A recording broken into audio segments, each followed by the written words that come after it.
About 10 years ago, I was going through a very hard time in my life. I was getting divorced. I was living alone in Jerusalem, thousands of miles from my family and closest friends, and I was awfully depressed. Time seemed to stretch ahead of me inexorably, and I was convinced that with every passing day, I was just getting one day older. The only thing that got me out of bed in the mornings was that I had a friend I used to go running with. One day, she mentioned to me that she'd begun learning Daf Yomi, Hebrew for daily page of the Talmud. I'd heard of Daf Yomi. I knew that it was an international program to complete the entire Babylonian Talmud in 7.5 years at the rate of 1 page a day. But I couldn't understand why my friend, who wasn't particularly religious, was interested in studying all that Talmud. I'd studied some Talmud before. I went to a Jewish day school through the 8th grade. I thought of the Talmud as a dry legal text with a complicated and convoluted logic. I was put off by what I perceived to be the rabbi's misogyny. Most of the women in the Talmud are either some rabbi's wife or daughter. Very few have independent existences. And then there's the sheer massiveness of the text. The Babylonian Talmud comprises some 2,700 pages, divided into 37 volumes known as tractates. Each of those volumes consists of several chapters.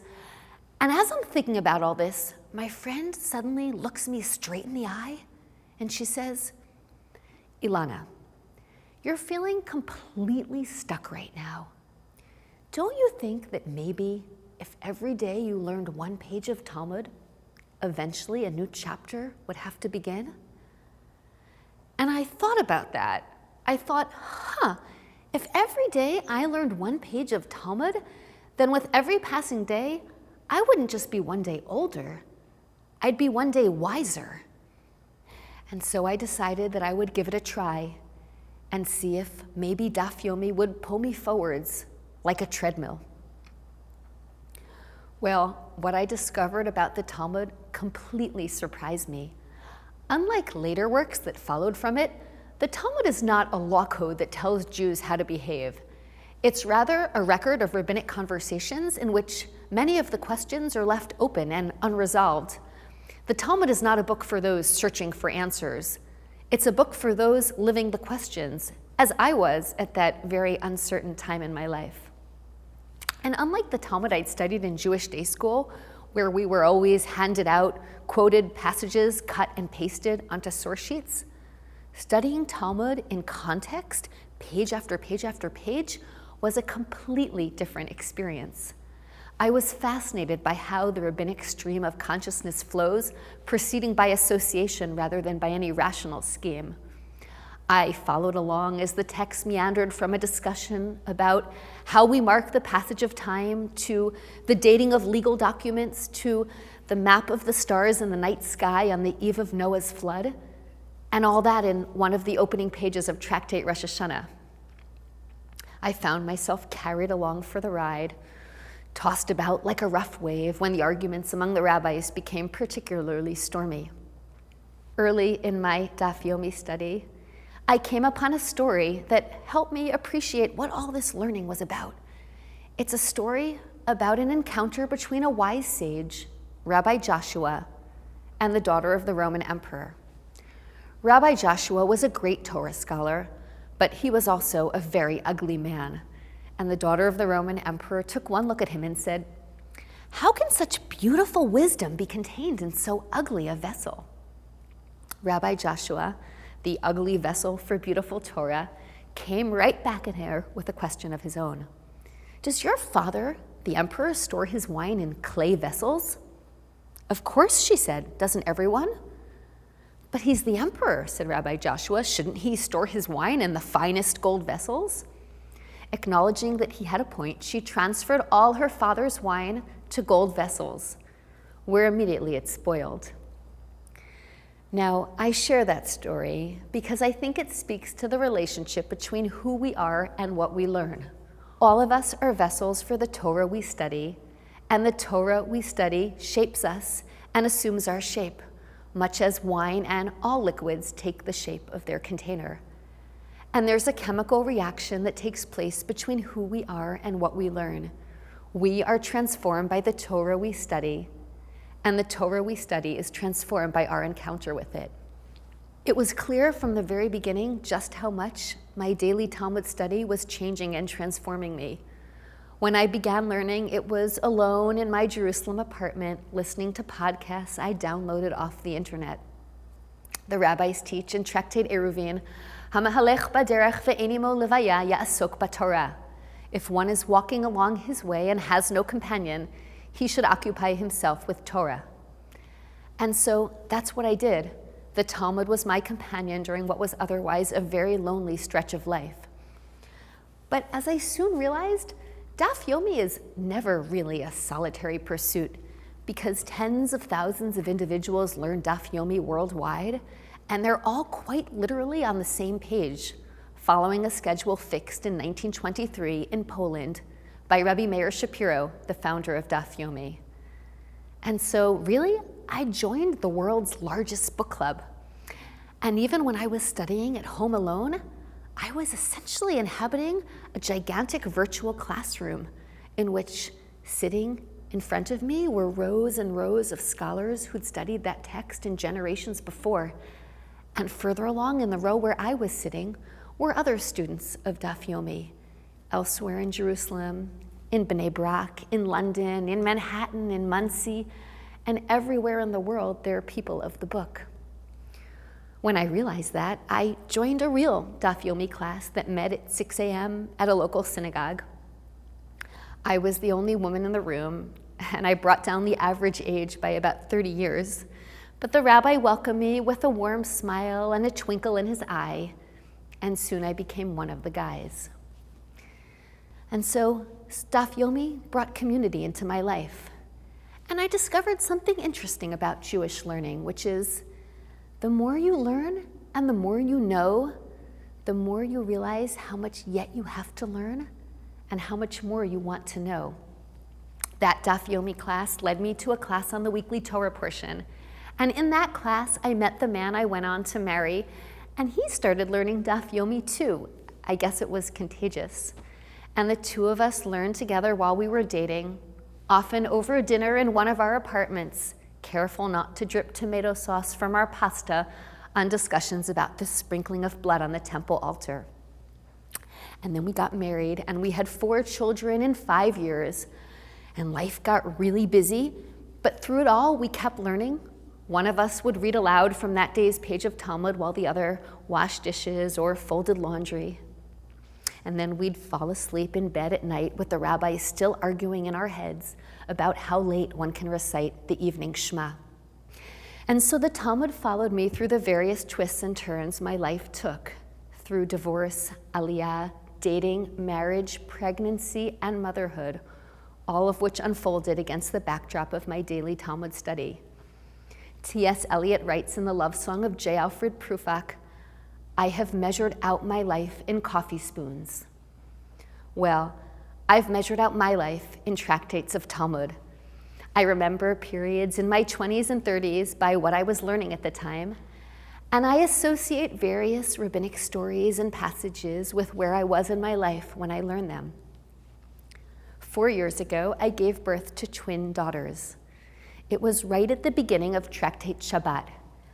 I remember that because right when I returned home from the hospital, I came to the story of Rabbi Shimon Bar Yochai, who lived during a time of Roman persecution when it was forbidden to study Torah. Rabbi Shimon took his son and they hid away in the Beit Midrash in the study house, where they studied Torah in secret.